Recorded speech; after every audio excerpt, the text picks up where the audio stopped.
Okay na, gawin na siya. Ano, touch mo na? Electrical. Diba? Pala!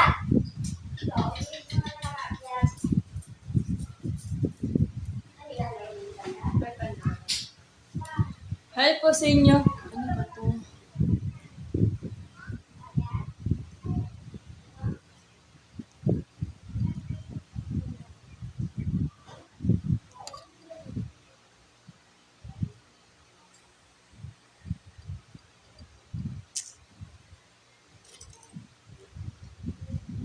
Hi po sa inyo. Okay na ba yung signal ko? Hello?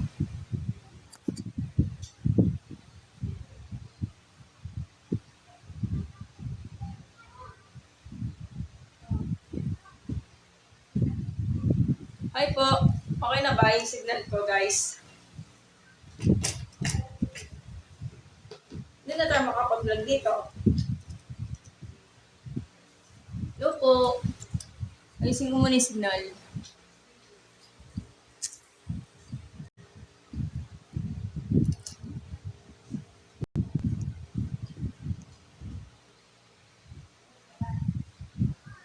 Okay na ba yung signal ko, guys?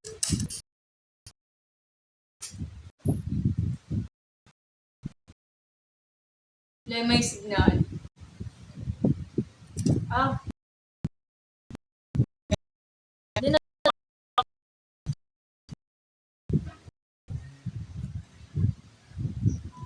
Wala ka ng issue no?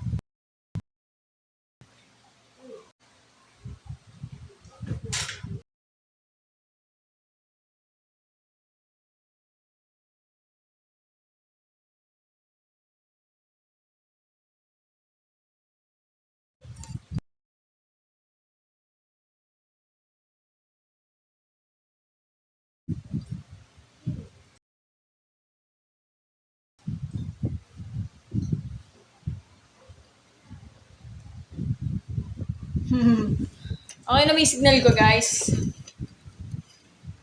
Nakapag-refresh na kasi yung internet connection eh. Kaya ba? Dito kaya tayo para may signal din.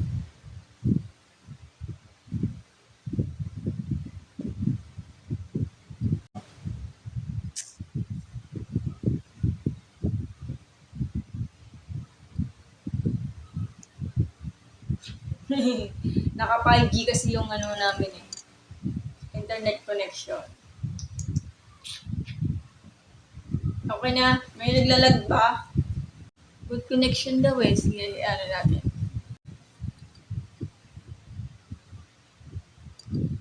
Okay na, sige, game na. Good connection daw. So, our topic for today sa live natin, wala muna tayong computation. Language of math and tips kung paano maka-perfect sa exam, sa math exam. Okay. Okay na ba yung signal ko? Hindi naglalag? Okay. So, pag-uusapan natin yung language of math. Okay? So, noong nakaraan nag-live ako doon sa yung meaning ng mathematics, tapos yung tips paano tumalino sa math or gumaling sa math. Yun. So, may nagsasabi sa akin, ang mathematics kasi, bakit mahirap ang mathematics? Kasi, math is language. Language kasi ang math eh. Kung bawat tao, sa tao naman yun, di ba? Kung sa bawat tao, guys, ay nakagets or nakaintindi ng mga math lessons sa mga teacher or kaya yung ibang tao ay hindi niya magets kaya hindi ito nagugustuhan.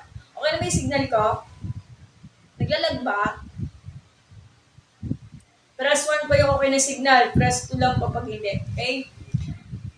Kaya language kasi ang math. Depende po sa tao. Depende po sa tao. Kasi buong mundo natin, halos talaga, nasa 2/3 na pong talinong na math sa buong mundo natin. Karamihan talaga sa lahat ng tao ay ng math. Kaya nagkakaroon sila ng, dahil sa pag-share, Rex Archive, nagkakaroon lang sila ng discourage, may takot, kasi language kasi ang math. Yun. 2/3 lang po ang population nila, guys. Ewan ko na lang sa mga Pilipino. Karamihan talaga sa Pilipino Pilipino, ayaw nila ng math. Pero hindi lahat ng buong Pilipinas ayaw sa math. Depende sa gusto ng isang tao. Okay? Kasi ang math po kasi, are you familiar in Jenga? Jenga para siyang towel. E di nilalaro kapag wala kang magawa. Jenga. Di ba yung towel? May bawat box yung bubunutin, tapos ipapatong siya. So, ang mathematics kasi parang Jenga yan. Bawat patong po talaga yon. May skills ka sa mga pinag-aralan ng high school. Kapag tumatayo ng dahan-dahan, is the process of computation. Minsan, may nangyayari talaga paglalaro ng Jenga, hindi malaman kung ano yung bubunutin kasi parang computation yan, complex, di ba? Sa Jenga, hindi mo alam kung ano yung bubunutin, tsaka lang talaga yung kapatong. Kailangan sa Jenga, hindi mo agad pwedeng ihulog or hindi mo siya pwedeng matumba. Kasi pag natumba yung Jenga, ang mangyayari, balik na naman sa umpisa. Parang ganun din sa math, diba? Parang Jenga kasi ang math. Kasi ang pag-aaral sa math, minsan mahirap, minsan madali. Kaya dinadanan ko sa Jenga. Kasi sa Jenga, kapag bumaksak ang Jenga, ulit na ng from the start, di ba? Kapag nabubo ka or mahina ka sa math, babalik ka naman sa mga basic fundamentals. Pag nagets mo na yung mga fundamentals, may mga approach, may foundation na kaya, pero yung higher math, medyo mahirap lang siya. Okay? Ganun lang yun. That's it. Ang mathematics kasi, para lang paglalaro ng basketball, di ba? Siyempre, pag naglalaro ka ng basketball, kailangan may alam ka lahat ng skills. Dribbling, crossover, shooting, layup, traveling, and anything you want. Pati na yung pagpapal kasama niya. Para math din yan eh. Sa halos buong pag-aaral ng math, kailangan mo siyang pag-aralin. Yan sa basketball, kailangan mag-practice. Mag-practice ka ng 300 3-point shot. Napakahirap yan. Ganun na rin yung problem solving sa math. So make the practice to make them better learn sa math. Ganun yan. Sige, pag-uusapan natin yung language, guys, na narinig niya ako. So, merong language ang math. It depends po sa tao. So, ano yung ibig sabihin ng language? So, ito. Okay, mayroon image pala to, guys. Tignan ko lang yung connection. Okay naman, di ba? So, ibig sabihin ng language ng math ay basahin nyo na lang. So, dito, right here, what is the language? Language, lengguahe sa Tagalog. So, language is a system of conventional spoken, manual, or written. Pwede salita, pwede sulat, di ba? Symbol, perfect timing, yes, perfect timing ang by means of which human being has member of a special groups and participant, it is culture express themselves. Ito, screenshot niyo na yung ganyan. Hindi naman makita. Screenshot niyo yung mga meaning ng language.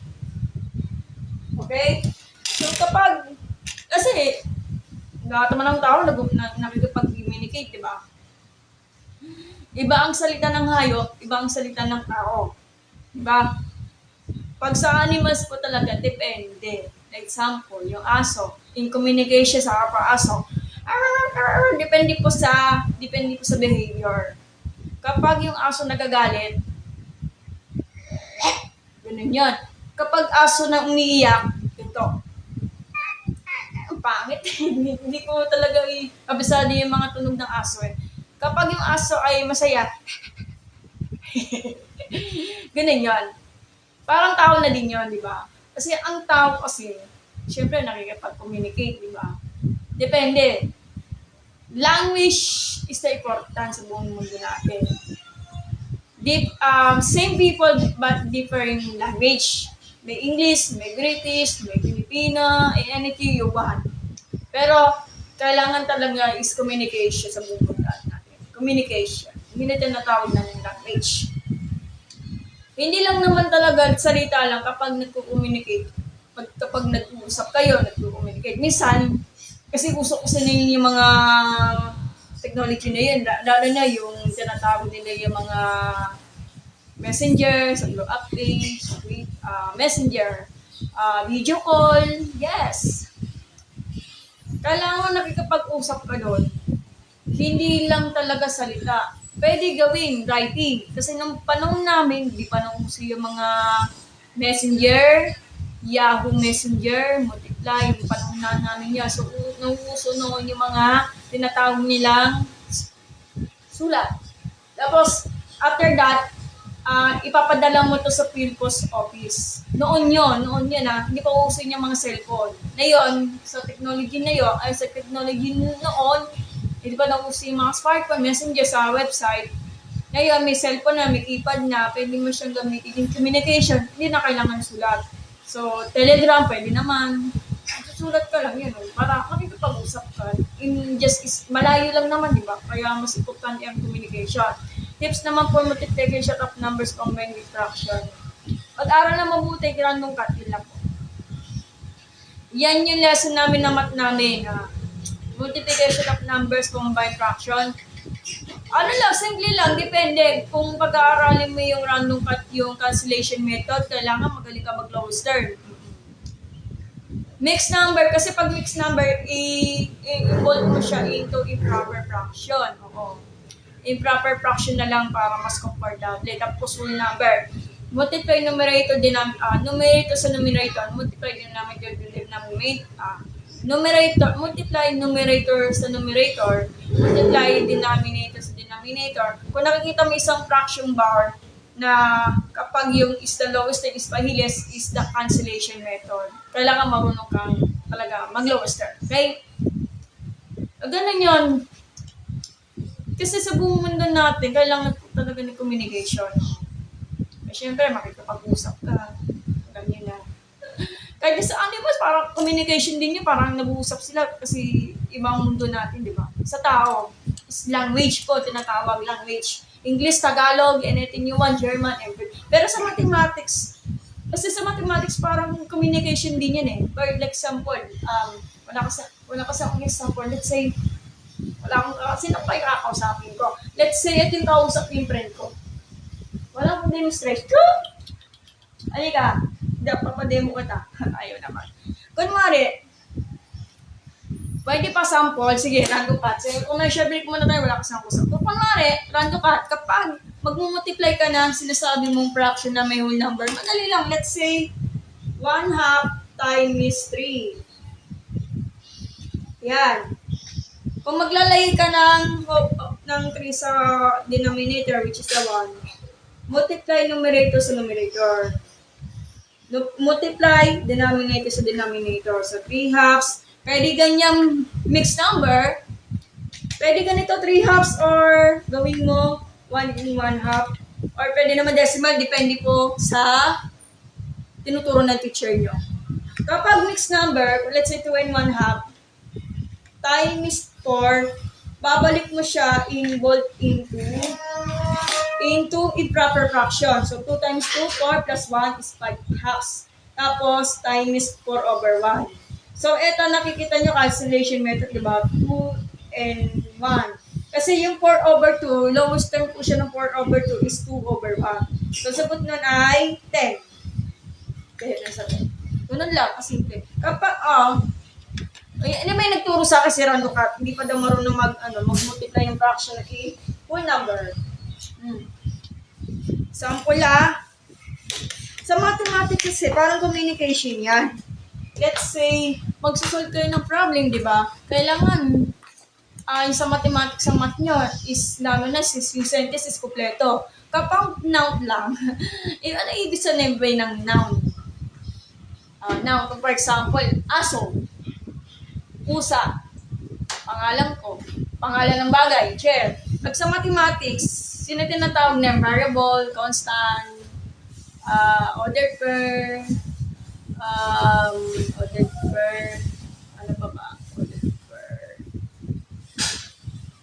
ordered per functions, di ba?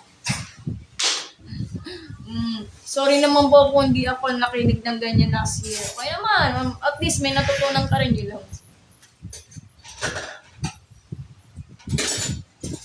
Kala ko si Doray Day. Sorry po. Hindi. Okay. Kunwari sa communication, guys, kapag nag-uusap ka ng isang tao, let's say, kunwari, nag-uusap kayo ng kaibigan niyo sa, let's say,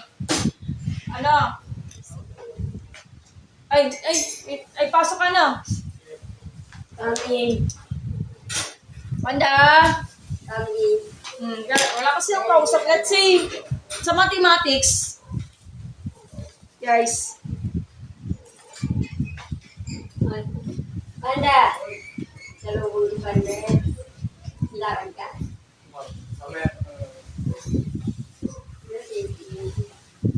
Para nakanta ko na anong ka.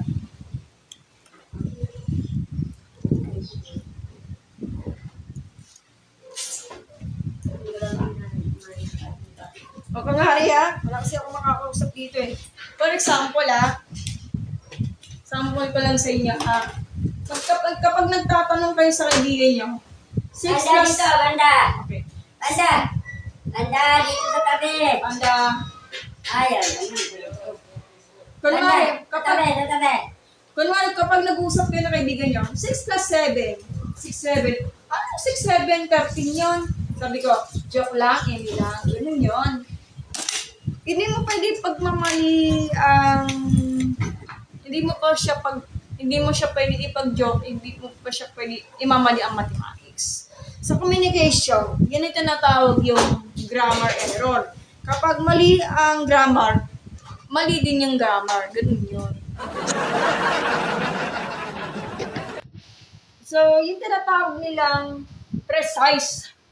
What do you mean by precise? Ang sinasabi ng precise is an adjective that means completely exact, accurate, and clearly defined. Sulat ko na lang ha. Okay, ano ibig sabihin nun? Precise. Ito yung pinaliwanag ko kanina yung nag-usap ko yung dalawang tao. Precise. Correct. So, synonyms ng precise is correct, di ba? What do you mean by precise? Is an adjective that means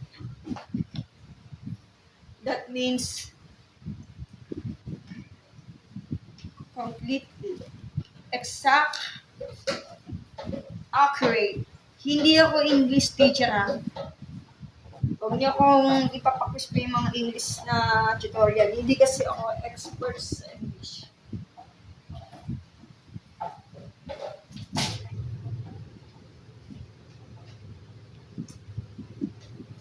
Okay.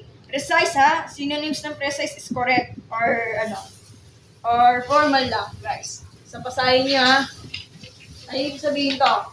Okay. Nakita niyo? Hirap na naman ako. So, precise, the synonyms of precise is correct. Is an adjective that means completely, exact, accurate, and really defined. So, for example, yung pinakita ko kanina yung dalawang tao nag-communicate sa mathematics. Sa English language, the dog is angry. So, hindi nagagalit yung aso ko. The dog is not angry, but she is happy. Emi lang.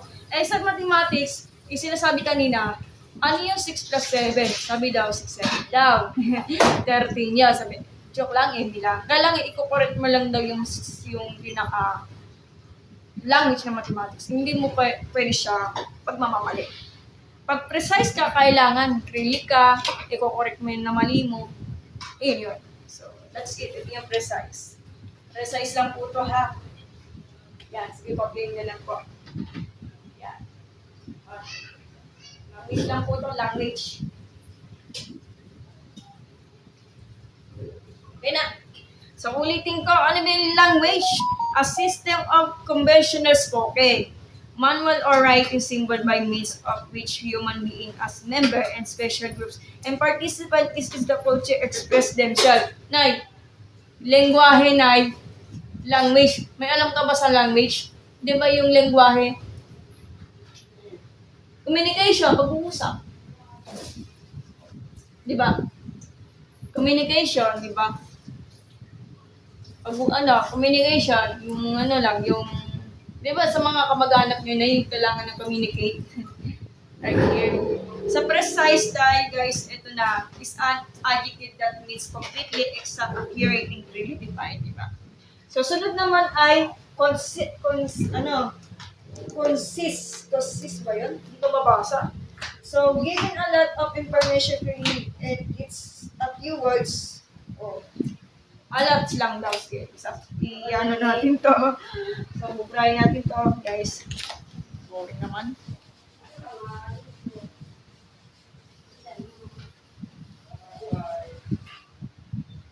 So, concise, guys, makinig kayo.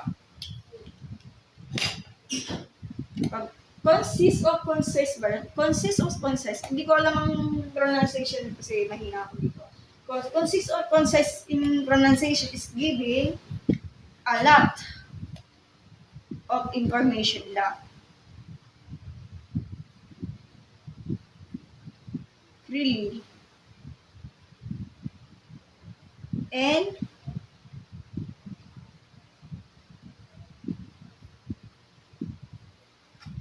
really and in a few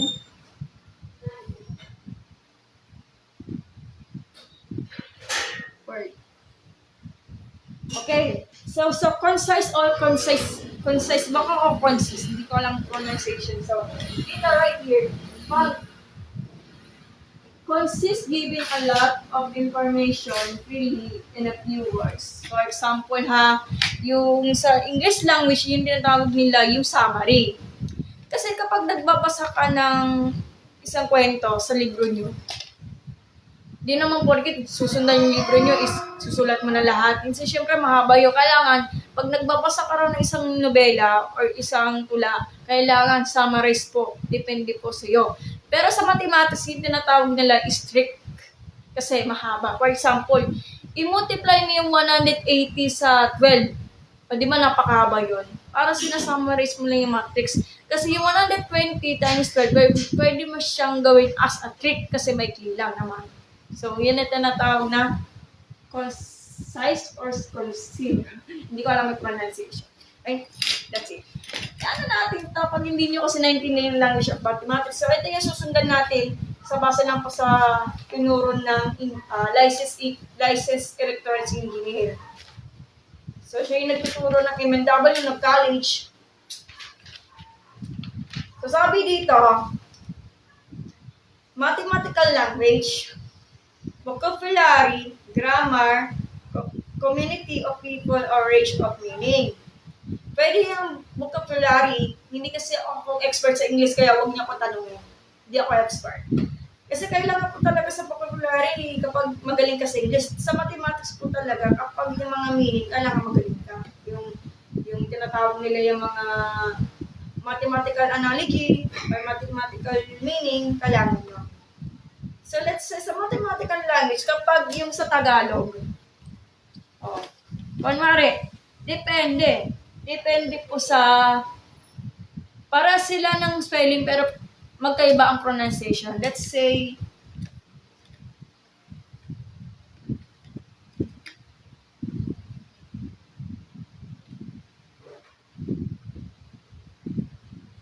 okay, so sa Tagalog, I'm not of the may Filipino here. So, basa. Pag so, ibig sabihin ng basa, it means to read. Pag basa, it means, let's say, wet the floor or wet. Kapag basa, di ko alam. Nasa-search ko lang sa teacher namin. Okay, so let's define the English, guys. Iko-compare natin yung English sa ang language natin. Kapag English, guys, and math ay iko-compare natin. Sa English language, hindi ako expert sa English, kaya paalala ko lang sa iyo. So, sa English, yan ang tinatawag ng letter. Letters. Sa English is the letter. Kapag sa math, ay tinatawag numbers. So, compare natin to. Sa English, yun ang tinatawag na letters. Let's say, English alphabet, British man lang o American, parehas lang yun, di ba? Kapag yung sa math, it's the number, di ba? Number lang, parang may kulang. So, kung hindi lang numbers, pwede mong gawin yung mga Greek letters, Greek alphabet, Greek letters, Greek alphabet, Greek letters, isa lang yan. Tapos, yung introduction of set, din na pwede gawin yung mga letters, di ba? Tapos, yung vowels, what do you mean by vowels? Ano yun? A, E, I, O, U. Sa Tagalog, A, E, I, O, U. Pag sa mathematics, yun na tinatawag na letters. For example, ha? Iba yung numbers, iba yung letters, ha? Okay, compare natin. Sa English language, letters. Let's say English alphabet, American man or British. Okay ba yun? Same lang yun. Pero sa mathematics, tinatawag is numbers. Dito naman, is the English is the vowel. A, E, I, O, U. Or A, E, I, O sa Tagalog, di ba? Kapag sa mathematics, tinatawag nila yung mga letters. For example, Greek letters, English letters, introduction of sets, marami. At marami pa, di ba? Dito naman ay constant. Maliban na lang kapag constant insert. Kasi pag constant po, insert, hindi kasama yung vowels kasi vowels A, E, I, O lang naman. Eh yung constant, i-compare natin doon sa minds nyo. Pag constant, B, C, F, G, hanggang Z, except yung vowels. Yan ito natawag ng constant. So, blah, blah, blah. Dami yun. Pero ang tinatawag ng constant is variable. Variable or constant. Oh, bakit? Kasi kung compare mo doon sa math, guys. Oh. Constant, di ba? Constant. Oh. Eh sa mathematics, variable. Pag sinabing variable, puro mga letters except yung letter O. Kasi pag letter O, hindi po siya kasama sa mga variables. Kasi ang letter O kasi parang Syrian, di ba? Tapos yung constant kasama din yung, let's say, 1, 2, 3, 4, 5. Constant pa yung tawag. Okay? Dito naman, yung phrase. What do you mean by phrase? I-google nyo na lang kayo na mag-adjust. So, sa phrases or phrase, so, ano ba tawag doon? Ay,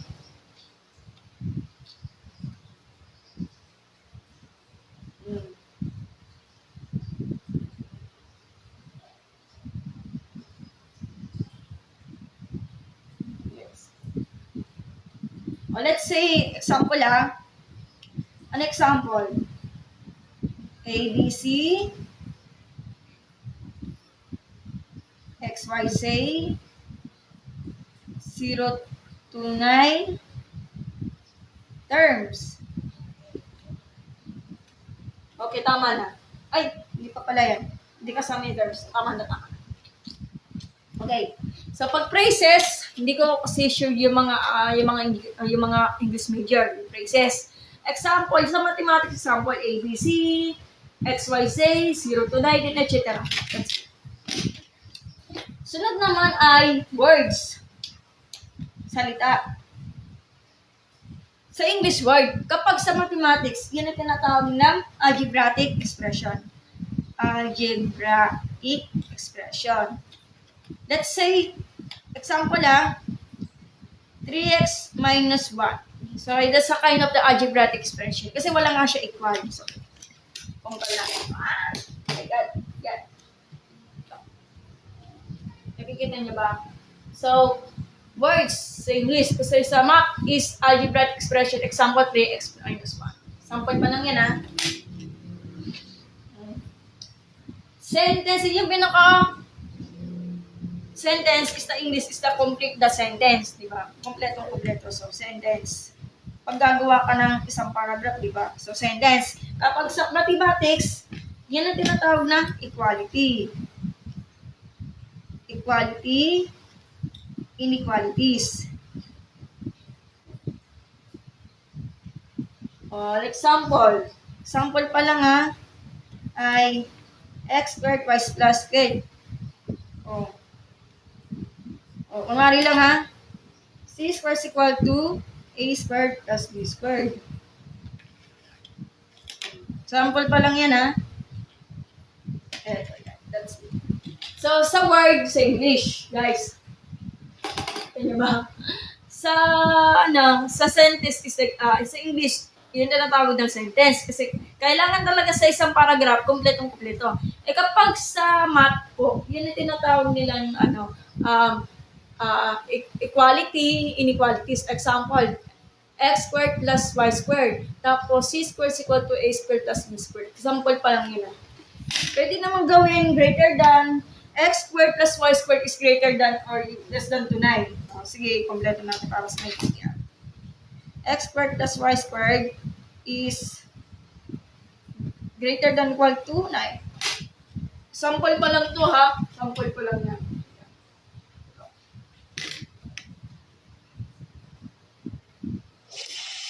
Hoy, yun na Kristen ka sa pag-send ng rows. Kunwari sa English subject, let's say, the dog is happy, di ba? The dog is happy. Kapag yung subject, ano ba subject? The dog, di ba? Subject kasi is the dog. Kapag predicate is happy. Yan yung tinatawag na predicate. Kasi siya yung example, di ba? For example, sa English language, the dog is happy. Pwede namang gawin nyo, the dog is happy. The dog is happy. So, yung subject is the dog. Kapag predicate is the happy. Kapag sa mathematics, tinatawag nila x squared plus y squared equals 9. Pwede equal 9, pwede naman greater than equal to 9. So, pwede siya magbabago, diba? Yan lang yun. Or kaya, x plus y is equal to 2, q plus y is equal to 2. So, pwede mo siyang gawing sentence, diba? Sa sentence kasi kailangan kompleto. Sa mathematics, kailangan kompleto. May inequality, may inequalities, may equalities, may equation na tawag sa equation. Parang kulang to eh. So, equation to. Kaya kasi, nakalimutan ko na, diba? So, yun lang. Hinel ko lang ito sa nagtuturo ng Lysis Electronics Engineering nung nag-college ako. So, ito yung sinasabi niya. So, kung compare natin yung language at math sa English at sa math. Di ba? So, shinare ko lang po sa inyo para mas maintindihan, di ba? So, yun lang.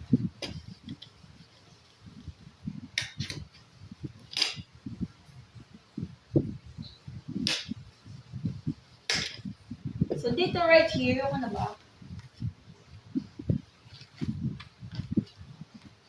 Dito naman guys, sa complete truths.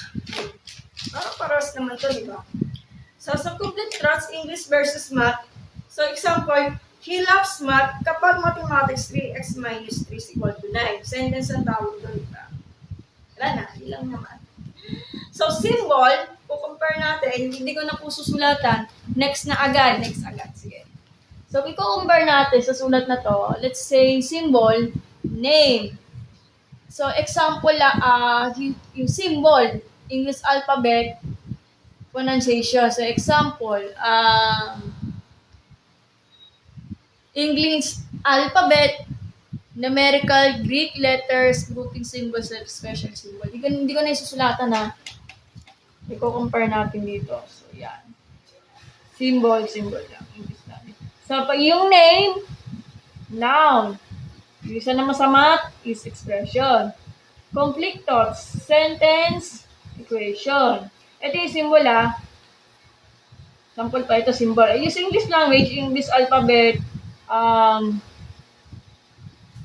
permutations.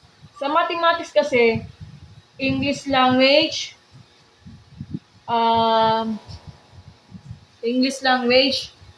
numerals, Greek letters, kasi si Greek letters may math po yan. Let's say yung law of science, pwede mong gawin alpha, beta, gamma. Sa physics, meron yun yung mga Greek letter ginagamit nila kapag may leading coefficient, yung mga variables, di ba? grouping symbols, special symbols. So, this, yung names sa English naman ang noun. Kapag sa math is expression. Complete thoughts, sentence. Sa tinatawag sa math is equation. Dito, actions is verb. Dito naman sa mathematics, operation and other action. Simply rationalize. So, what is in sentence? Verbs. So, dito sa mathematics, equality, inequality, equality, inequalities, membership, and set. So, here dito, guys, kapag yung name is, kunwari sa name, sa English, pahanda. Eh, sa math, pwede 5, pwede 1.2 plus 6, pwede naman 3x minus 3, pwede naman function f of x.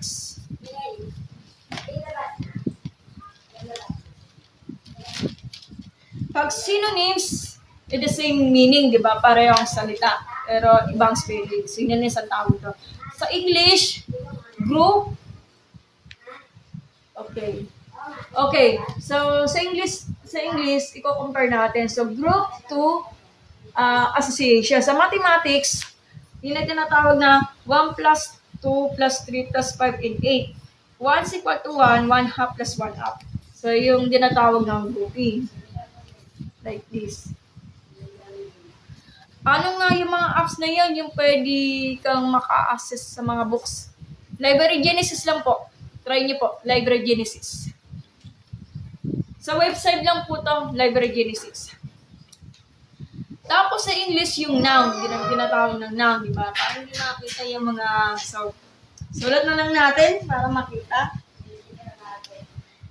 Sa English, guys, ito yung English. Pag noun kasi, ang noun, name, given object. Yan alas dos na. 217, object, Balik mo sige, hindi ka kumain. Ay, tapos ito. object of interest. So, for example, so,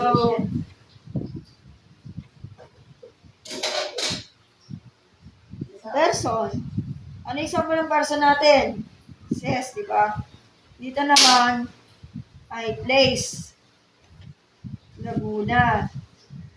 Dito naman ay things. Dog. Okay. Kung ikukumpara natin noun dyan, ang noun kasi, name given object of interest, di ba? Dito naman ang sentence. Ang sentence kasi, ang meaning ng sentence, must stage of complete thoughts. So, must state a complete thoughts. For example, sulat ko lang. For example, true, false. Sometimes true, sometimes false. For example, example ko sa iyo. The word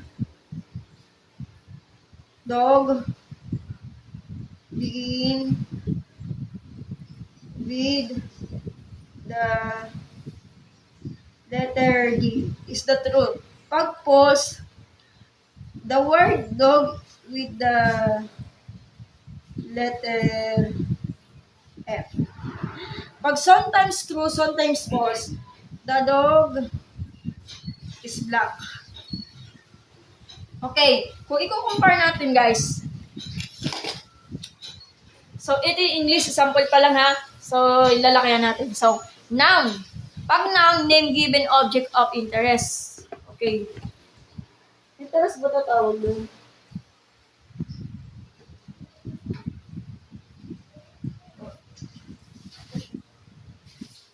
So, for example, guys, person, kapangalan nyo. So, many says, pwede mayan, anything nyo ang pangalan nyo kasi noun yan.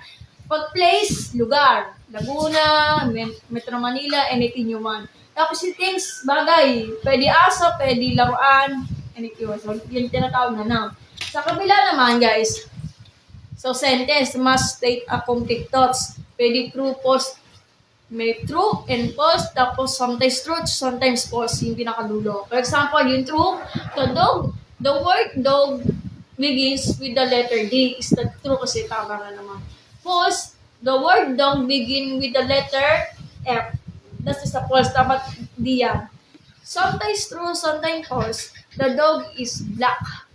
Bakit naging sometimes true? Bakit naging sometimes false? Kasi sa totoong buhay kasi, ang dog kasi hindi lang kulay black yung naging balat. Minsan may bicolor, may black and white, may ano pa ba, may brown and black, depende sa kulay ng aso.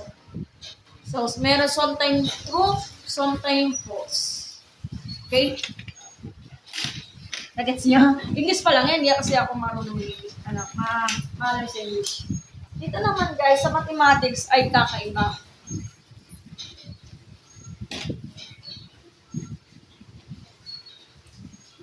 Minsan kapag nag-uusap kayo ng dalawang tao, let's say itong person na to, baliktad eh. So ito yung person na to, start of receive, hindi yung resita. So instead of receive, mali talaga yung spelling receive kasi sa spelling kasi sa English, yun ang tinatawag ng wrong spelling is wrong, di ba? Sa mathematics, kapag mali din ang equation, mali rin. Kailangan sa lengguwahe, sa precise, kailangan really at matama lahat yung mga bagay. Let's say yung receive. Mali agad yung receive, kailangan R-E-C-I-V-E, receive is the correct spelling. Sa mathematics, yun na tinatawag na X, Y, 2, Z, mali na agad. Kailangan arrangement na po yung magiging terms. Yun lang yun. Nagets? So, sample ko sa inyo ha. Ito yung tao.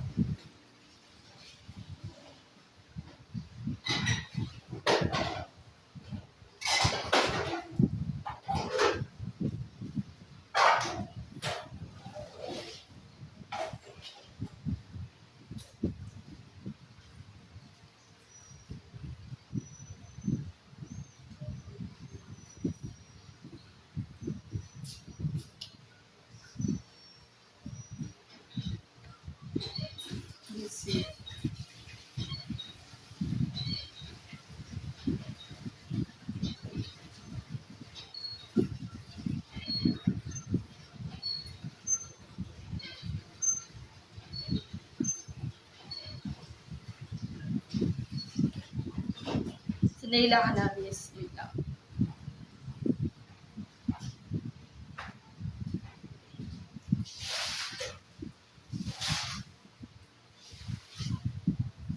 Okay, sa math.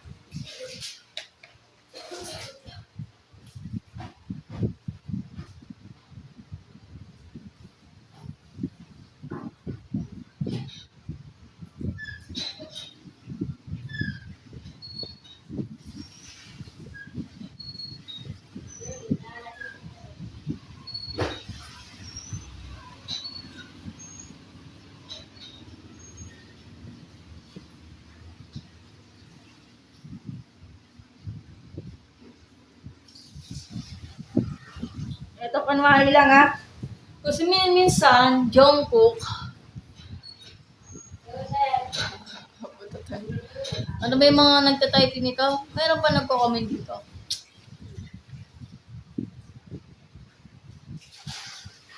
Hindi ko mahanap yung book na Calculus 7 by Latham. Ay, hindi mo talaga makikita yan sa my website. Ano yan, bumili ka doon ano ba tawag doon? Bumili ka sa TikTok shop or sa Shopee, meron din yung Calculus 7. Ako, talaga yung PDF, parang hindi ko na talaga makikita. Kasi blockbuster kasi si TC7. Okay, so ito compare natin doon sa dalawang communications. English lang yan ha. Hindi ko alam kung tama ba yung spelling ng receive o receive. Sige, i-bash niyo ako kasi hindi ako magaling sa spelling. So, ito, kinausap ng isang tao, receive ba? Receive yon.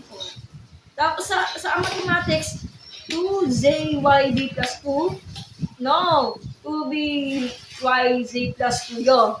Tama ba yung spelling ng receive? Sa receive ba yun? Hindi ko sure. Hindi ko sure yung spelling.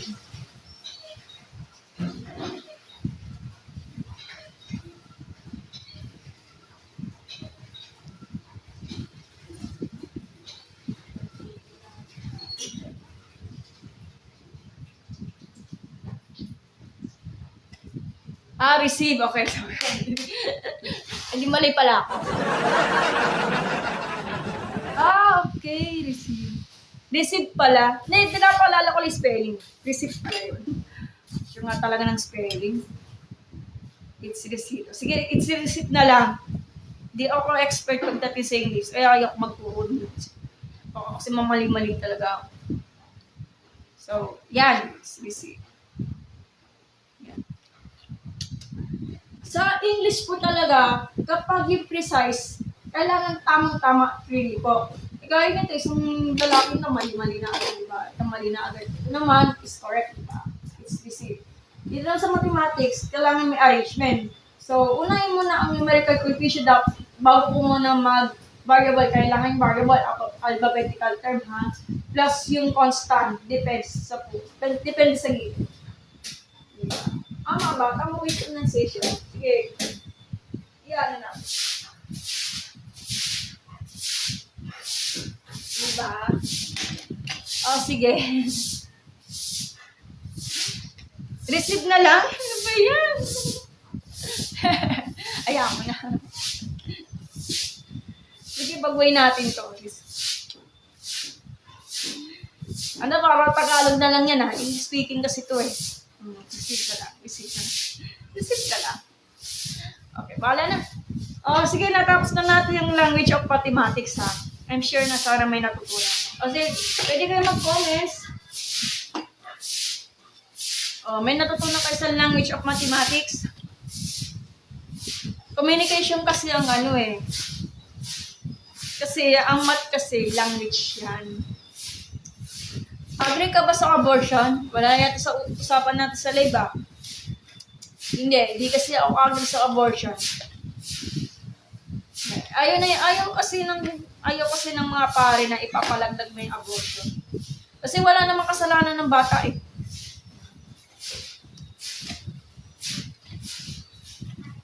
Pag nagpapalaglag ka daw, masama na. Hindi naman masama. Ang inaano ko lang sa batas. Kasi may batas tayo for the abortion. Kasi tingin mo parang hindi mo talaga willing talaga interested pag nag-aalaga ka ng sarili mong anak. Parang hindi ka interesado. Kaya pinaglaglag mo. Kahit pinaglaglag mo dahil lang baka sinabi mo ng magulang mo na nabuntis ka, baka palaglag mo. Kahit nag-aaral ka, malak mo ipalaglag kasi nga pressure ka sa magulang. So para sa akin, hindi po iyaan ng abortion kasi wala siya kasalanan ng bata. Hindi ba siya murder? I'm not question, di kasi ako komplikado sa batas. Complicated kasi ang batas kaya hindi ko pwede sabihin dito. Pwede siya murder, pwede siya accident. Yun. Pwede siya murder, pwede siya accident. Or sinadya lang, or di siya sinasadya. Depende sa batas lang, hindi ko lang masasabi X. May tanong ko kayo. Pwede kayo magtanong. So mamaya, magbibigay po tayo ng tips kung paano maka-perfect sa exam. Handa na ba kayo? Comment down below. Sige, handa na? Are you ready? 2:30. Mag-start na tayo ng tips kung paano maka-perfect sa math exam. Okay? May tanong na ba? Kasi kawawa naman talaga yung nabubuntis. At lalo na kawawa yung anak na wala naman siya kasalanan. Labag ito sa batas at labag po lang tayo ito sa Panginoon. Yee! Yung totoong rules lang naman. Yung totoong rules naman. Wala. Hindi ka, din list. Hindi mag-aaral na mabuti. Pero expert ko lang po BP, Chow Chow. Hindi kasi ako nakaranas ng din lister sa college. Kasi may baksak ako. Maging din lister, palagi ka nakikinig sa prof mo. Was always attend the class. Yun lang. Din lister, magka-same na. Pag din lister ka, it means makasama ka sa din list kasi pag graduate ka, magiging magna cum laude, summa cum laude, like, kasi hindi naman ako din lister nung college. May talagang bibaksak ako. Mahirap talagang mag-summa cum laude kasi sa college talaga napakahirap. Maraming ginagawa, pujatan, like this. O, ito na. So, handa na pa kayo, guys? Ito po yung tips kung paano maka-perfect sa math exam. Handa na ba kayo? Accountancy po, guys. BS Accountancy. Mahirap po kasi ang binlister kapag BS Accountancy kasi maraming bumabaksak. Thank you sa pag-follow na Hopes J. Okay, so ito. Tips kung paano maka-perfect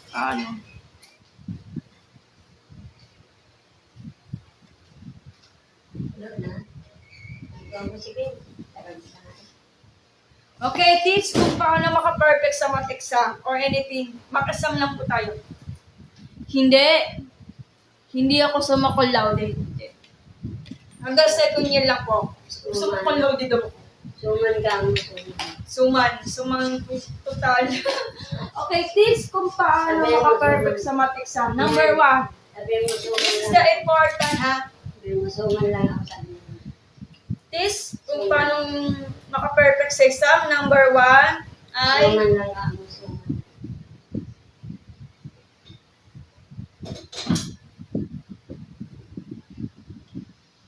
okay, number 1.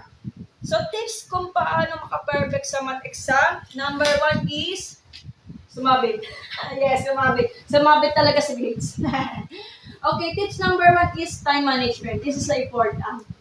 Bakit? So, disclaimer lang, ito base lang po sa experience at hindi ako expert para dito sa exam na to. Ako po ay sumasablay sa exam. Minsan perfect, minsan hindi perfect, minsan mababa. Kaya hindi ako sa expert. Ito lang ay disclaimer lang, base lang po sa experience. Okay? Number 1 is time management. Bakit time management, guys? Ipaliwanag nyo. So, agree ka ba dito? Paano kapag may time management ka pero mahina ka talaga sa So, sa time management, di ba may kalendary ka? Pwede mong hati-hatiin kung ano oras ka magpa-practice ng math, ano oras ka mag-studying ng math, ano oras ka talaga magta-training. So, yun, yung mahina ka talaga sa math, ayun lang problema dyan. Kung mahina ka talaga sa math, so yun, pero malayo pa na nararating, magagagmali. So, yung gawin mo na lang, kung minastan mo talaga yung basic math, may mga trick lang naman, wala naman sa mga trick. So, pag minastan mo na yung mga fundamentals of basic, pre-algebra, tsaka geometry, trigo, tsaka ka na lang mag-higher math. Parang gamay na pinag-aralan mo, di ba? So, that's it. Problema na lang talaga matulog na lang. So, kasama yung matulog. That is the important. So, tama management. So, kayo na po mismo bahala maghati-hati ang mga schedule niyo. So, bilang estudyante, kailangan talaga ng time management. Di naman pwede puro aral lang. Sama niyo na lang po sa schedule niyo yung free time, di ba? Yung maglalakwatsa kayo. Hindi naman lahat nakatsera sa araw-araw kasi kapag naglalagwatsa ka araw-araw, parang hindi ka nakapag-aral, wala kang may sagot. Kapag nag-aaral ka pero wala kang pahinga, wala namang masamang mag-aral. Basta kailangan you need the free time. Hindi naman puro aral kasi pag puro aral, may stress ka dyan. Paano pag mas madami pa oras mo kumain kaysa mag-practice? Pwede ba yun? Depende sa aral mo, Ems. Kasi may mga tao naman, may kanya-kanya study learning tayo. Ako naman yung study learning ko, nag-aaral kasi ako gabi kasi mas tahimik. Ang oras ng kain ko, kasi yung nag-aaral ko, 3 oras lang, tapos ang kain ko is 30 minutes. mas madami mag-practice naman kaysa kumain. Kasi ang kumain, mabilis lang naman, di ba? Sabi kasi ng utak ko, kumain na lang, huwag ka na naman practice. Grabe ka naman. Kung napapakinggan mo yan nasa katawan mo, di ba stress ka, magpapahinga pero hindi ka susukutin. So, number 1 is time management. Kayo nang bahala maghati-hati ng schedule nyo kasi kanya-kanya naman talaga ang limit eh. Kasi hindi po tayo pare-pareho. Okay, so tips number 2. Baka naman may problem ka is yung mga tricks. Panoorin mo yung mga math video or math tricks sa video. May natutunan din yung mga life hack para bumayos nga naman. Kasi sa manual. Kasi sa pag-manual, matagal. Tips number 2.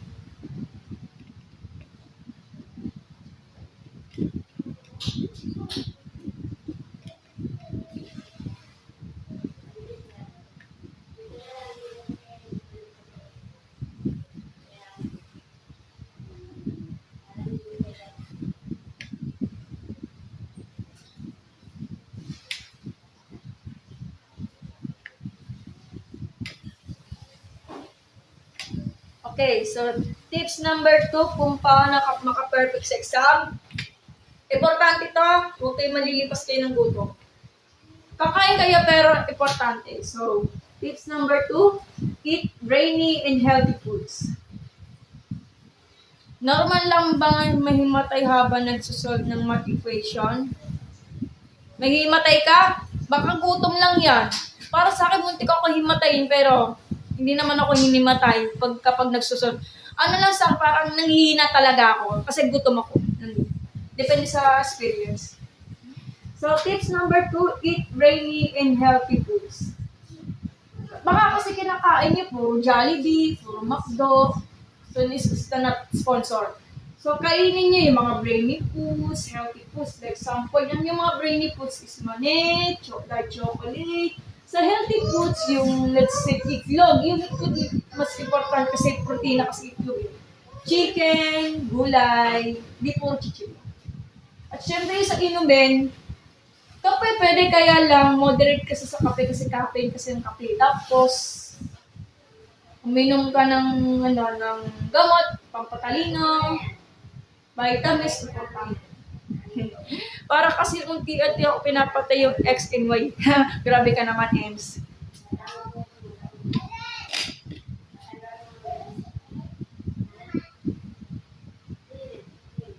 Sandali lang. Nag-iikot-ikot kasi yung gano'n eh.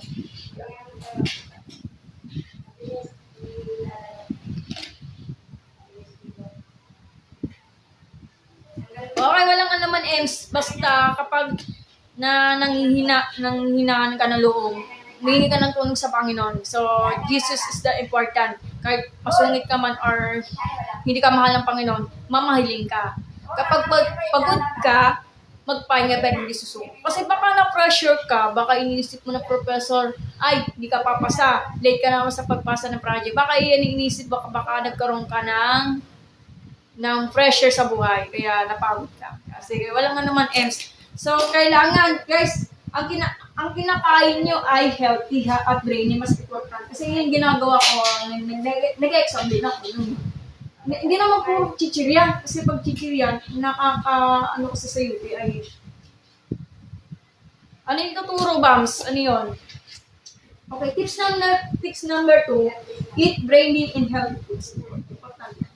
Tips number 3, this is the important kapag estudyante ka. Parang hindi na uso sa mga BSA pero importante, makinig kayo ha. Hindi po tayo tao. Hindi po tayo tao. Hindi po tayo machine ha. Tao lang po tayo. Karapatan tayo magpahinga. Pero hindi naman talaga minamadali ang buhay natin. So, tips number 3.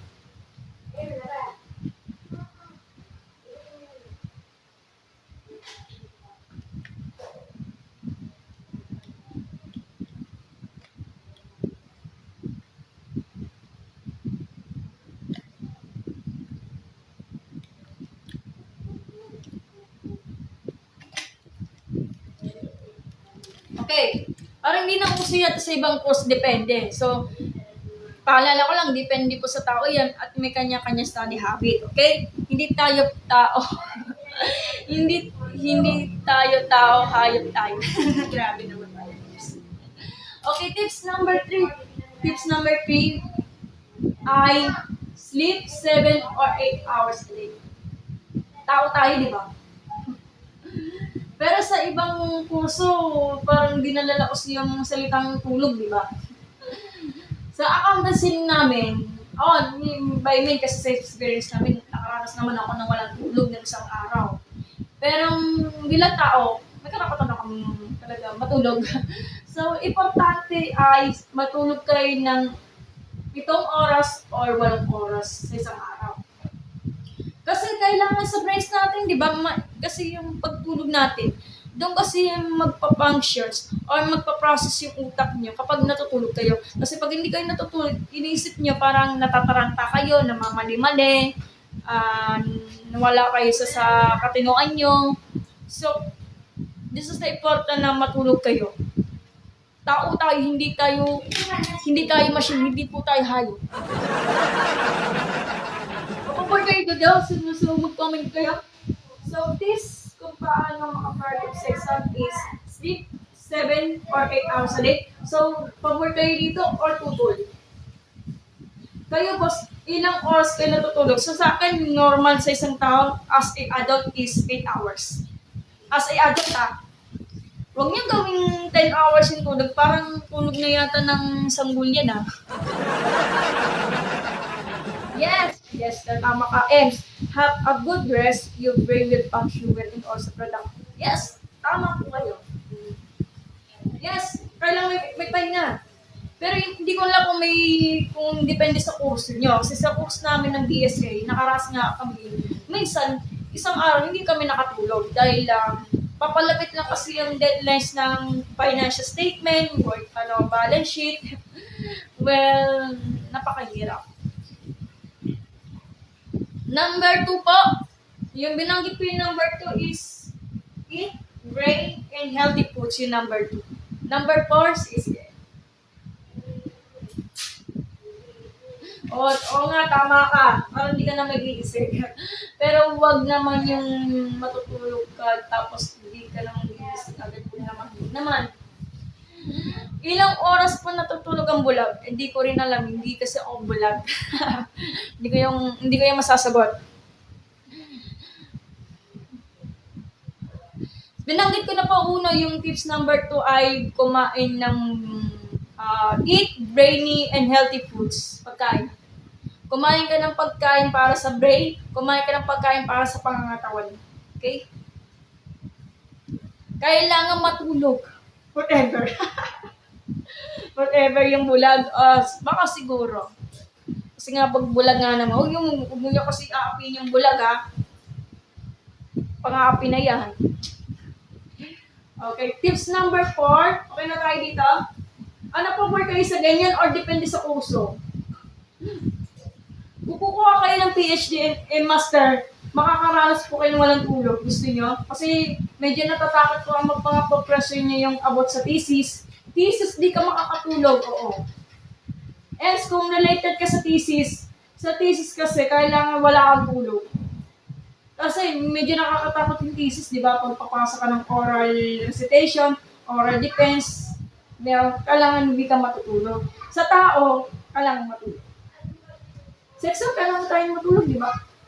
So, for exam, kailangan na matulog, di ba? Hindi po pwede lang. Hi, user. Sabi ko. Yes. ang mga buhaya ba sa gumya na natutulog ba or nag-graduate? Hindi ko rin kasi alam. Ayoko lang talaga pag-usapan yung mga political issue. Hindi. Ayoko talaga pag-usapan yan. Baka nga natutulog na. Kasi mga political, para kasarap talaga ng buhay. Hindi sila nagpapakahirap para lang kumita ng pera. Corruption ang tawag. Okay, tips number 4.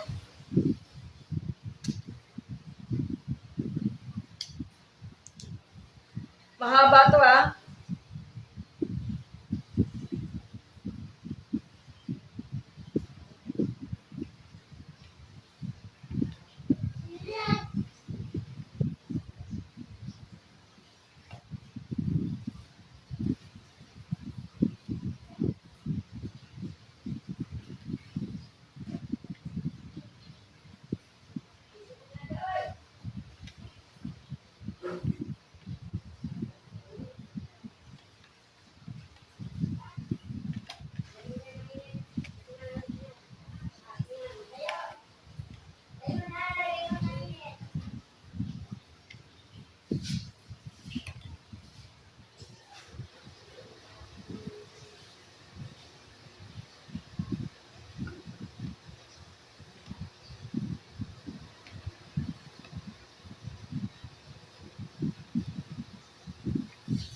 Okay, tips kung paano maka-perfect sa math exam.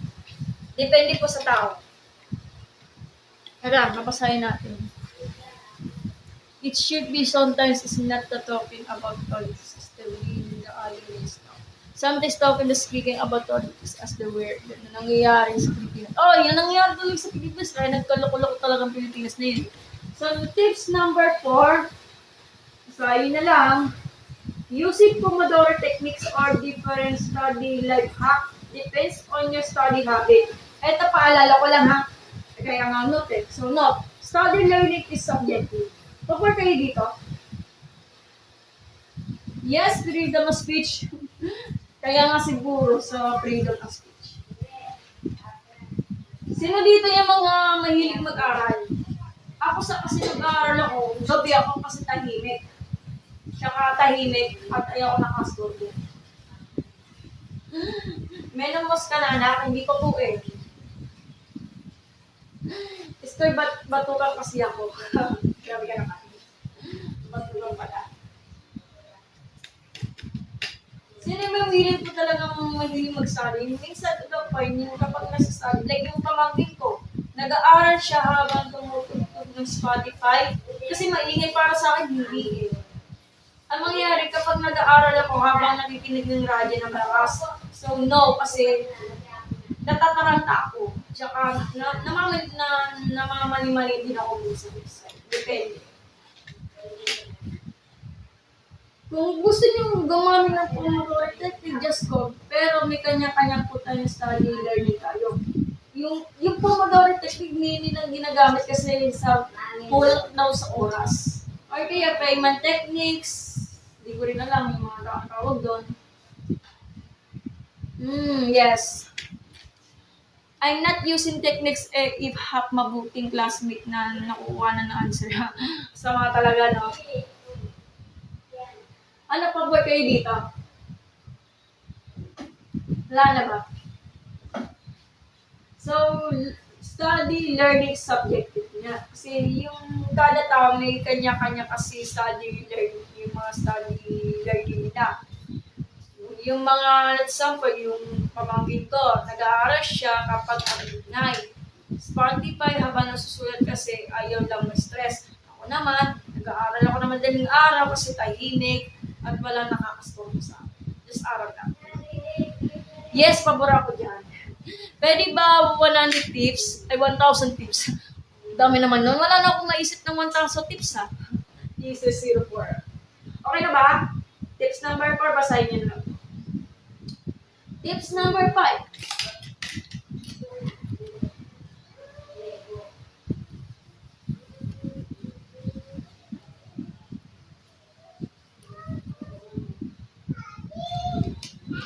Teka lang, saan yung turtle?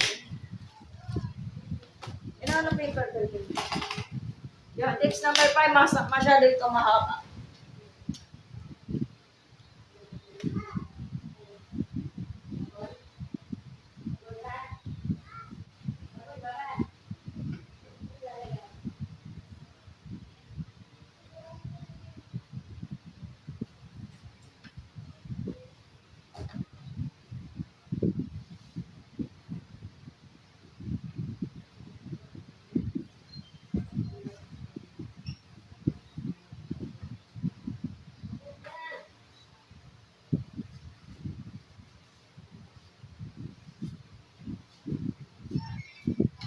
Ha?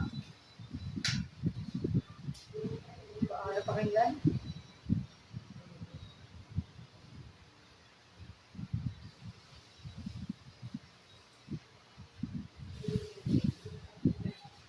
Sandali lang po ha. Number 5.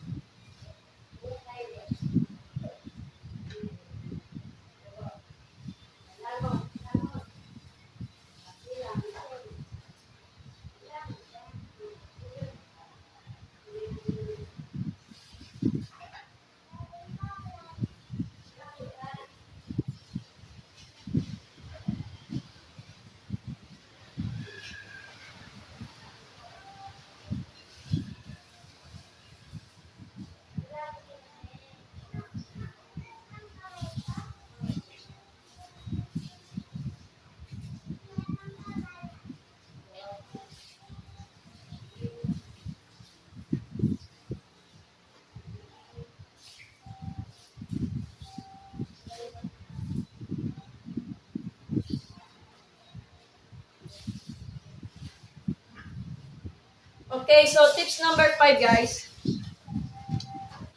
This is the important. Kung may pera lang po kayo, pwede. Pero kapag wala kayong pera, manghiram po kayo ng tinatawag nilang test booklet ng board exam na related sa mathematics. Let's say, UPCAT mathematics test, may mga answer key doon. So, try lang naman ha. Dito tong rules lang naman sa inyo. So, tips number 5, try math. So, try exam app on website or cellphone apps. Example, Google Gemini, Kahoot, first to first to 12 grades math, and etc. Kung wala kayong pambiling cellphone, pwede kayong manghiram ng mga test booklet di sa mga board exam na related sa mathematics kasi may mga answer key. Pwede mong gawin i-review sa exam. So, uso kasi ngayon yung mga technology, yung AI, yung may tinatawag na AI, may lumalabas din yung mga questions and answers. Parang quiz na yan, kumbaga. Try nyo. Diba, manghirap kayo ng text booklet or yung hangout na mga board exam na, like some point sa mga engineering board exam, meron din yung mga text booklet ng mathematics subject. May questions and answer doon sa answer key. Pwede mo siyang aralin. Kasi nakakatipid. Kung may pera lang po kayo, pwede kayong mag-download, let's say, Google Gemini, Kahoot, kasi parang quiz bee ata po. First to 10 grades math, and etc. So, ito tayo guys ha. Pag-work kayo dito. Try nyo. Parang ginagawa lang siyang training. Ginagawa lang siyang practice. Para kayo nag-exam, di ba? Okay na tayo. Number 5. Yan, let's see. Number 6.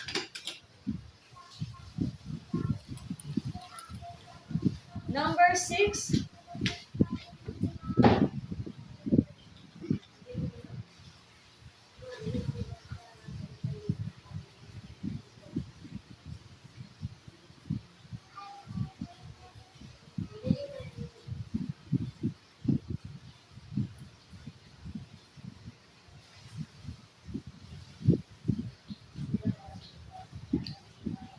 Okay, so this kung paano maka-perfect sa math exam is try watching math video on YouTube kung saan ka nahihirapan or saan ka hindi ka mag-gets. This is important. Kung may pera lang po kayo pambili cellphone. Pag wala, pwede kayong magtanong sa nakakalang yung pumasa sila sa license. Yung like sa engineering, graduate na pumasa na sila sa engineering board exam. Kung tips kung saan sila nahihirapan, dami yung questionnaire, kung saan sila nahihirap, pwede kayong magpatulong kung nakakapit mo. So that's it, parang sa kakatulong naman, di ba? Kung wala kayo pambili ng cellphone nyo, pwede kayong puntahan nyo na lang yung kaibigan nyo ng pumasa sa board exam like sa engineering, na related sila sa mga math subject, pwede kayong magpatulong, okay? Kasi nauso yung math technology na yun, punta kayo pumunta sa YouTube. Hindi lang sa YouTube, meron po yung mga nagpo-post din ng mga exam sa live, sa TikTok live. Like si Engineer JP, may sinasagot nila yung mga math test sa mga college, sa college exam sa eskwela. May math related daw, may math question daw, pwede nyo magpaturo o pwede nyo mag-practice. So watch math video on YouTube. That's it. Tapos na tayo dito sa number 6. Number 7, this is the important.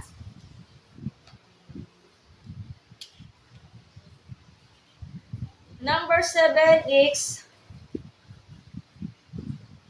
may karapatan po tayo, pero iba, huwag niyong gawin. Kasi kung may sakit kayo, huwag niyong gawin. Kung may sakit kayo, ito importante. Hindi puro aral lang, hindi puro tulog lang, hindi puro kain na, kasama na rin ang exercise. Explain niya bakit exercise? Pag-work kayo dito. Ano sa tingin niyo? Bakit exercise? Anong meaning niyo? Explain. Bakit? Ano ba sa magod sa inyo? Exercise. Hindi exercise sa pagsagot ng math problem ha. Exercise, yun like example, mag-cycling, mag-biking, mag-jogging, mag-gym. Ang exercise kasi, hindi naman puro nakakulong ka sa bahay eh. Hindi puro lang nakakulong, hindi puro nag-aaral lang.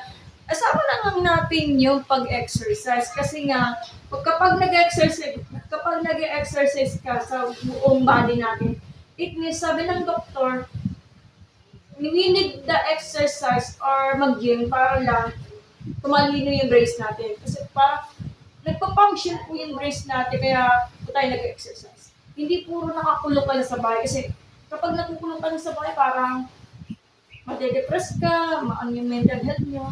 So, kailangan may exercise. Kahit isang araw man lang, kailangan talaga tumakbo, mag-walking. Kasi ang walking, paglalakad, exercise yun, di ba? So, we need talaga.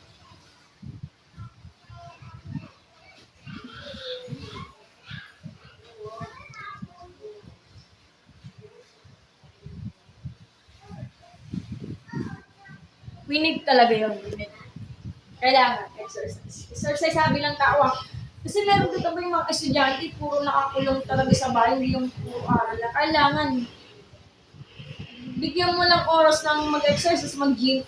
This is the important. Kasi sabi ng doktor, kailangan talaga mag-exercise, kailangan talaga mag-gym para may healthy natin yung buong katawan natin. Hindi yung buong katawan natin, kundi sa brace natin. Kasi ang exercise nakakatalo. Andayin niya na. So, that's it. Tips number 8. Ito medyo nakakatawa to ah. Tip number 8.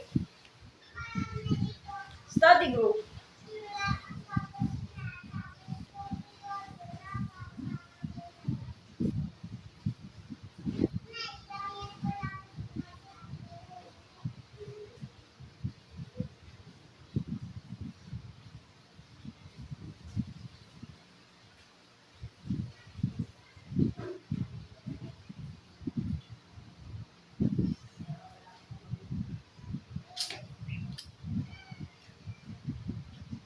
Okay, tips number 8.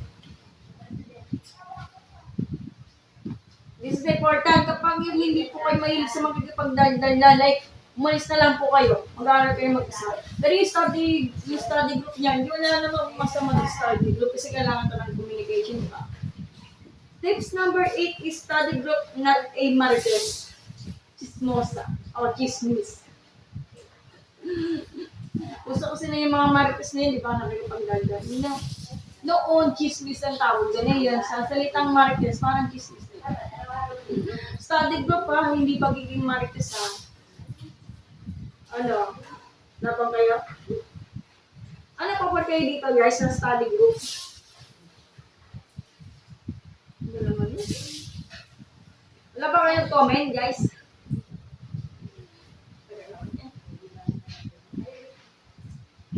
Wala yata nanonood sa akin.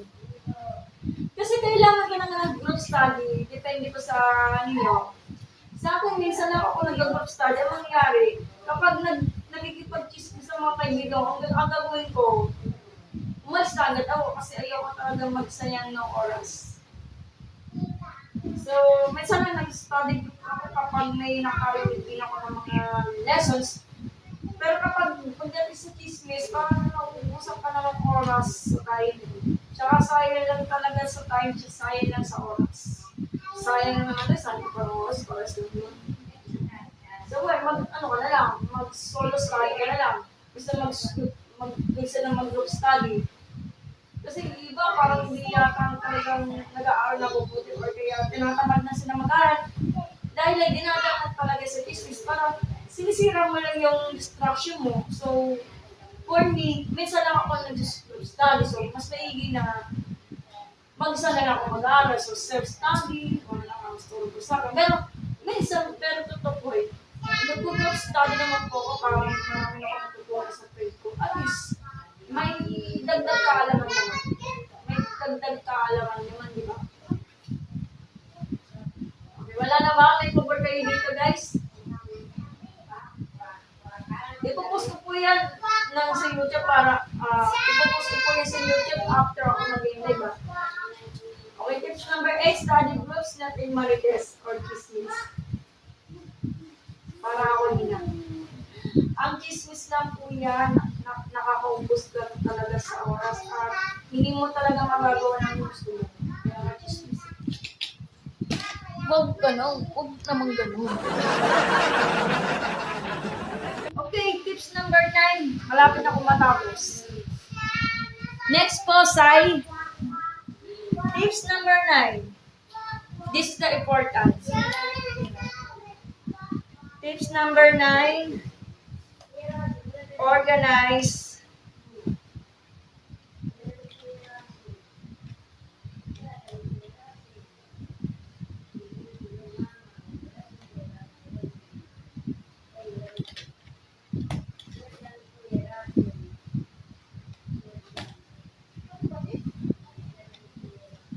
Okay, so tips number 9.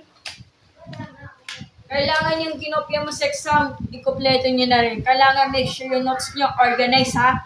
Ikaw na mismo bahala mag-organize kasi depende po sa komportable na pag-aaral nyo. So, tips number 9 is organize of your notes. This is the important. Kasi pag magulo na po yung organize, ang mangyari, may stress ka. Totoo yan. Parang binigay ko na ng lahat ng tips sa paano tumalino sa mga. Kailangan kompleto na po yung notes nyo. Yung pinag-aralan sa math ay papasa ka na, hindi. Kailangan dagdagan yung kaalaman mo na hindi tinuturo ng teacher. So, try nyo pong mag-search sa website, yung pinakamahirap ang dagdagan lang sa notes nyo. Para dagdag skills ka naman, di ba? Antay niya. Sige, gawin nyo lang po. Next, Sai. Hello po, Sai. Sige, next po, number 10. Tapos na tayo dito.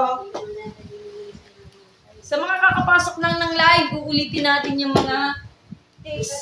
Ha? From 1 to 10 na lang. Wala lang po kung maisip. Tips number 10, not for the least, is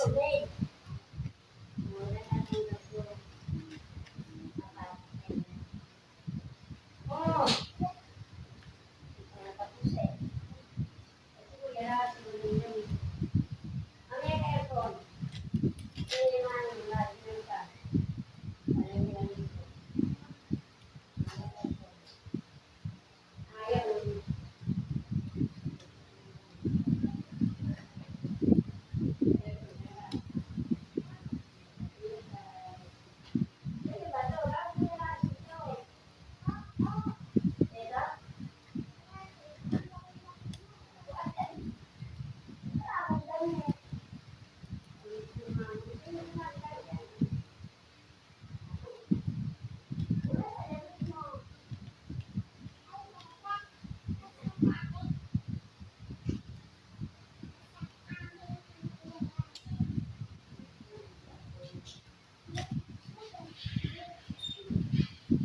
okay, so isama na natin sa tips ay magdasal. Is the important magdasal. Kung nahirap pa kayo talaga or kinabahan ka kapag papalipit ng exam dahil sa anxiety is kailangan sa Diyos kayo kumakapit. So, kailangan talaga magdasal. This is important. Hindi ko po yung mawawala sa listahan ay magdasal. Kapag medyo kinakabahan ako o nagkaroon ko ng anxiety kapag papalapit ng exam. So, kailangan magdasal.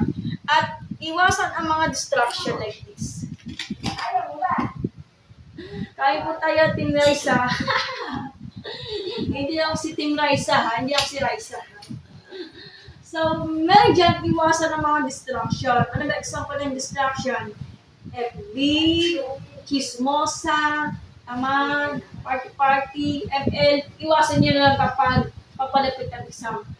Pagkatapos kayo mag-exam, tsaka lang po kayo mag-party-party kasi free time lang naman yan, di ba? FB, free time lang naman yan eh. Chismosa, free time lang naman. Pero pag papalapit ang exam, iwasan nyo na po yung distraction. Okay? Hi, Sir JP. Tapos na po yung live. Okay lang ba? Kailangan na kailangan niya. Kasi, paano? Babaksak isa kung tinatamad ka na mag-aral. Hindi, wala na. Hindi ka napapasaya. So, kailangan iwasan yung distraction. At syempre, kapag nahihirapan kayo o nagkaroon kayo ng kabado or anxiety, magdasal ka talaga. So, tapos na po tayo sa tips na yan. So, yun lang po, yun lang po.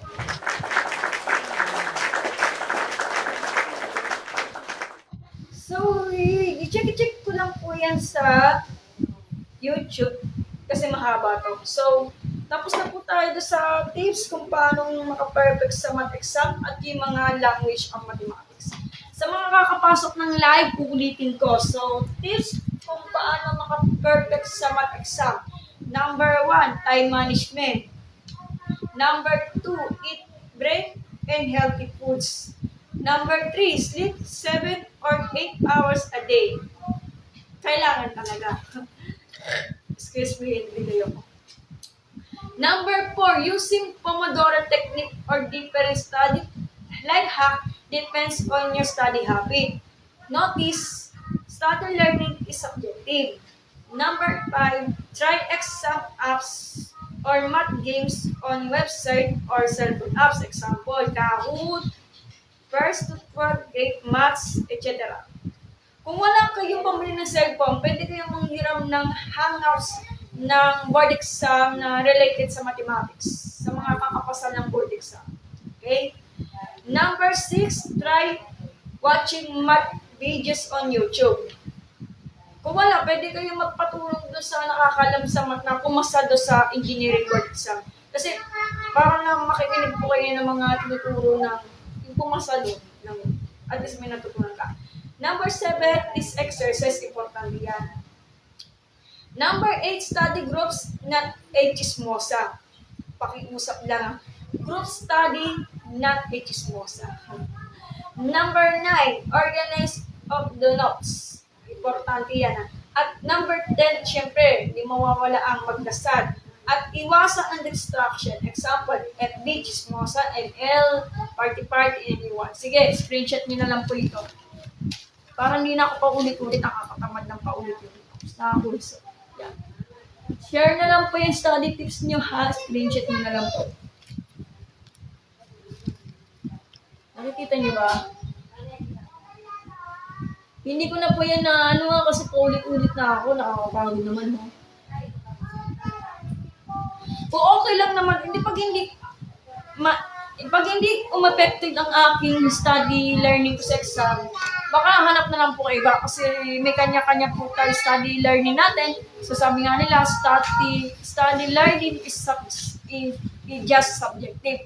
Kasi yung pamangkin ko, nag-aaral siya ng maingay, ng araw, para sa akin hindi. Hindi po komportable mag-aral ng maingay kasi hindi ako makakonsentrate. Tsaka ayoko nakaka-absorb. So, yeah.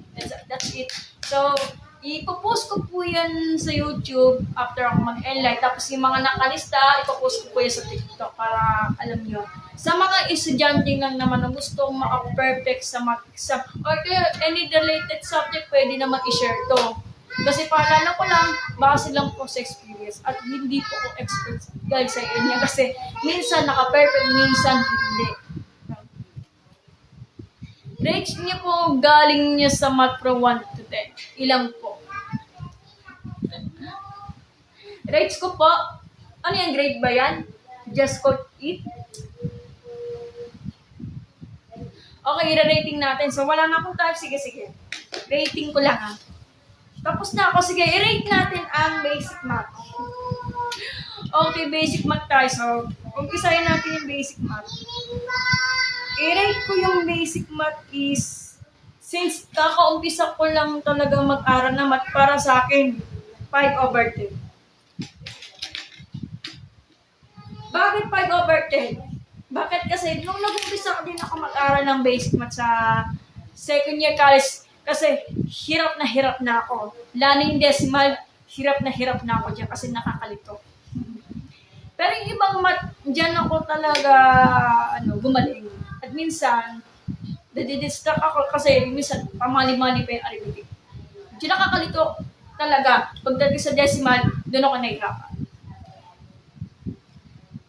Pagtapos niyong accounting, magsipay po kayo paksa. Ay! Pag-isipan ko ba, just code it? Just code it, parang hindi ko pa masasabi kung magsisipay ako. Kasi nagdadalawang isip din ako kung ipagpatuloy ko pagiging BSA ko kasi 2 taon na nag-graduate na ako. Law school parang hindi na kasi nagbago na ang isipan ko, just code it. hindi na. Parang hindi na ako papasok sa law school kasi dati nung bata pa ako, pangarap ko talaga maging abogado. Kaya lang, ay ni Lord. So, sinasabi ng plano ng Panginoon, magturo ako ng math. Pero pag-isipan ko ipagpatuloy ko yung accountancy ko, parang hindi. Kasi minahal ko yung mathematics. Sunod naman yung pre-algebra.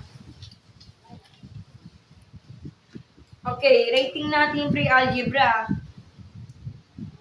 Parang hindi pre-algebra para sa amin. Elementary algebra pwede.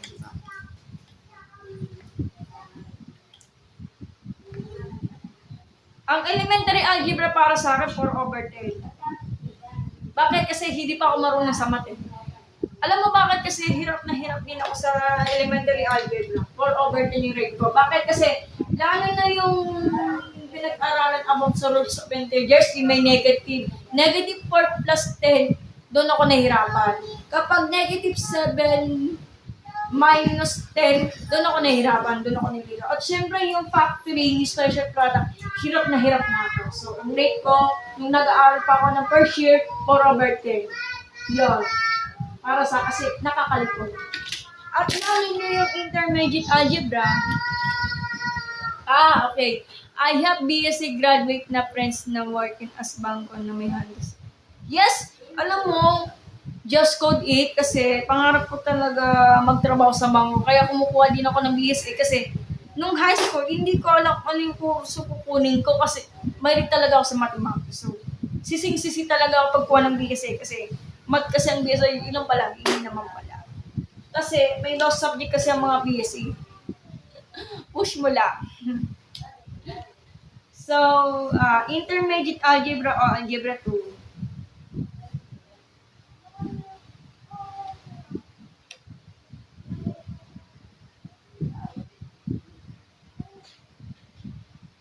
Intermediate algebra para sa akin, 7/10. Pero hindi naman kalala.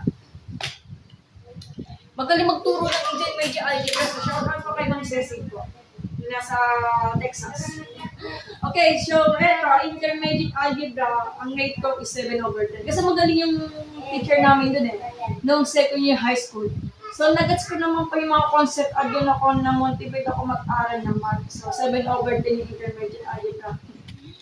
Sa kanila, yung iba yung intermediate algebra, like yung, like, complex rational algebraic expression, hirap na hirap siya, kaya nagbibigay sila ng rate is, 4/10 siguro, sa ibang tao.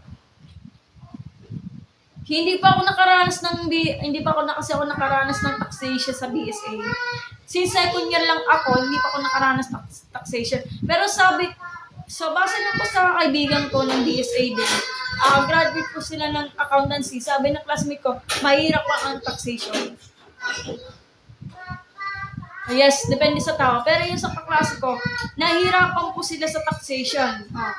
Nakakalito, pero may mga tables yan. Just for it. Eto naman, ito yung isa-isay. All around po, geometry, doon ako nahihirapan. Gumulo. So, geometry. Geometry. Panda! Ito ka. Geometry, ang rate ko ay hindi siya 4/10. Gawin natin 6/10. Kasi meron to the point, talaga sa geometry, hirap na ako, lalo na sa mga statement and proving. Kasi yung makikita mo sa mga proving at statement, yung triangle congruence. Let's say, SSS theorem, ASA theorems, may mga proving yan. Kaya ang rate is 6/10 kasi minsan, hirap na hirap din ako mag-solve ng word problem. Kasi hindi talaga ako analytical thinking. Hindi ako strong analytical thinking pagdating sa word problem. Kaya 6/10.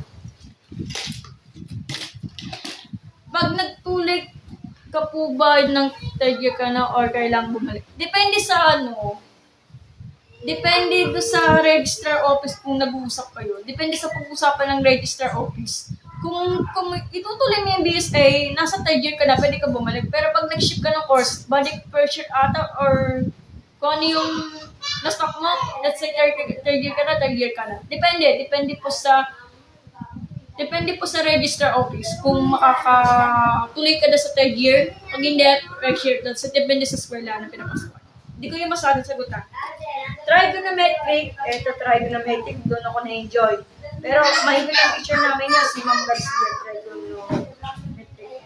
So, rates ko sa trigonometric, maipit talaga teacher na pero na-motivate ako dahil lang sa lesson niya.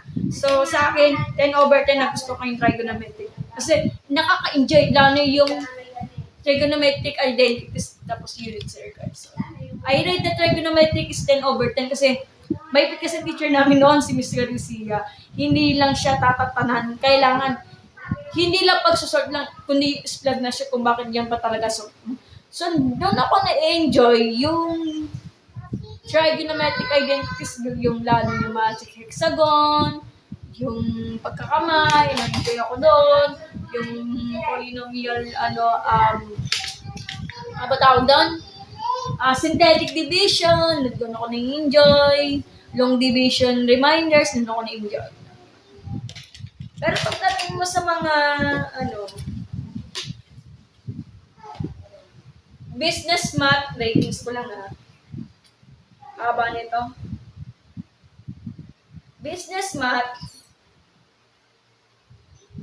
MMW, nung college. Siyempre, di pa ako nakaranas ng calculus. Pero hindi rating ko yung calculus. Calculus, DE. So, i-rating natin si business math. So, medyo bumaba. Pumasa naman ako, pero medyo mababa lang ng konti. So, sa business math, I rate 6/10. Tapos si MMW, 7/10. Kasi may logic. Yung calculus yung pinakamahirap. Hirap na ako, pero na-enjoy ko naman. So, I rate 8/10. At di, hirap na ako. So, 7/10. So, ipaliwanag ko mabuti This. Business math, ang rate ko sa business math is 6/10. Kasi meron to the point, yun namamalit ko talaga yung arithmetic. At lalo ni yung mga percentage. Pumasa naman ako, pero hindi talaga kababa. So, 6/8. Yung MMW, parang chill lang naman kasi pinag-aaralan nila yung mga, yung true statement, yung contradiction, yung and, or not, na-enjoy ko yun kasi logic naman si MMW.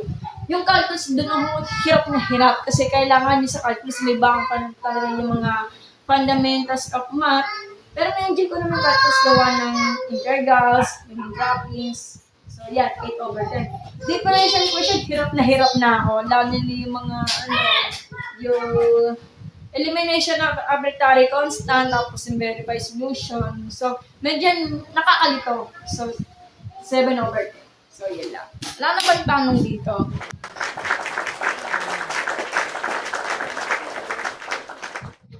Well, so, kita-kits po tayo sa next day sa tutorial. Siguro piecewise function, pero word problem po tayo. So, sa linggo, i-explain natin yung madalas ito tinatanong, bakit ba lahat ng tao ayaw sa math? Sa linggo alauna ulit. So, kita-kits po tayo sa next day po, piecewise functions. Pero sa linggo po, meron po tayo podcast doon. Ang discussion, bakit mga tao ay ayaw nila ng math. So, that's it. Ako po yung magpapahinga na kasi lost na ako. So, wala na po akong masabi kasi tapos na po yan Okay, so see you on the next math tutorial. Ako po yung magpapahinga na. So, ingat kayo at mag-aaral mabuti. Bye-bye po. Next time na lang. Bye-bye. Bye-bye, P. Bye-bye. Wala na po akong masabi. Post ko po yan after ako mag-end yung mga yung video na yan kasi mahaba. And syempre yung mga nilista yung mga tips doon ipapost ko po yan. Okay. So, mag-end na ako. Gagawin pa ako. Bye-bye po. Lipat lang kayo sa iba.